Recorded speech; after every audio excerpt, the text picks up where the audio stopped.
Hey, good morning, New Sound Church. Thank you guys for joining us this morning. I'm going to talk about the parable of the sower. If you guys don't remember that story, there's four different scenarios that Jesus talks about when he's telling the parable. The first one talks about the seed that fell on the path. Then there's some seed that fell on rocky ground, and then some seed that fell in the thorns, and then of course there was the good soil.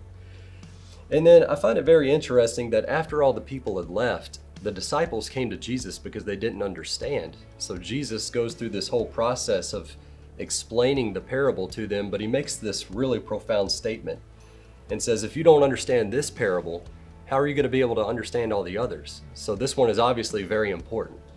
In here though, I just want to focus primarily on the thorns in verses 18 and 19. So I'm in Mark chapter 4, verses 18 and 19, and it says, "And others," talking about the seed, "the ones sown among the thorns, they are those that hear the word, but the cares of the world and the deceitfulness of riches and the desires for other things enter in and choke the word, and it proves unfruitful."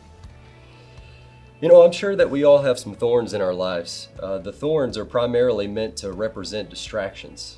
And I want to point out that these are people that actually heard the word and they started to grow, but something happened. They got distracted and they stopped going along the way that they were going. Now, you know, we always talk about having the victory, and we sing songs like, you know, the enemy has been defeated and stuff like that. But I want to tell you, the devil has no fear of you if he can distract you. It's one of his greatest weapons that he uses against Christians.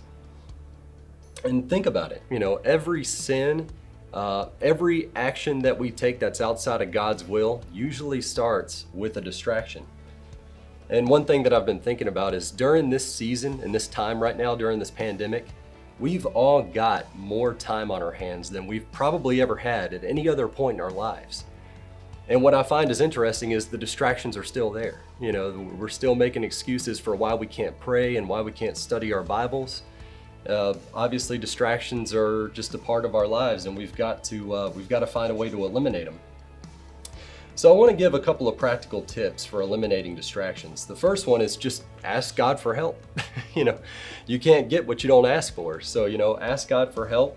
I like this one, stay in your lane.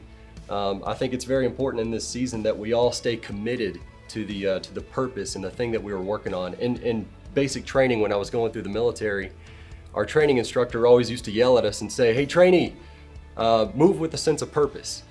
And you know, I think that's I always hear that in my mind. It always comes up. And you know, I think it's very important that we stay in our lane and we move with a sense of purpose. Start your day off right. I always ask people, you know, what's the very first thing that you do? And so many people admit that they will check their phone before they will pray or they will do anything else. I urge you to not check your phone. Say a quick prayer. Try to get that time alone with the Lord before you do anything else, and it will set the course for the rest of the day. And also, I like to write stuff down. I make lists. I got lists all over the place. There's lists on my phone. And you know, I hear people say when I pray, I get distracted. You know, there's even my own mind. I'm just thinking of all the things that I've got to do. That's no surprise. You know, when you're praying and the Holy Spirit is activated, the creative part of your brain is moving, you know, and you're coming up with ideas, and great, that's good, you know, but write those things down so you don't forget them, but then get right back into connecting with the Father. And then lastly, in my small group, one of my buddies mentioned this, and I thought it was so good, it was worth talking about, but serve. If you think about it, distractions are usually rooted in selfishness. We're always trying to do things for ourselves and make ourselves more comfortable, but one way that you can definitely overcome that is to serve everybody else rather than yourself first. So, you know, to wrap things up, I wanted to say something that one of my pastor friends always tells me, and he says, keep the main thing the main thing. You know, as businesses start to reopen and we start getting back to the normalcy of our lives, and you know, I want to urge you guys to keep the main thing, and don't let the distractions overtake you. So thank you for this. Appreciate it. And you guys have a great day.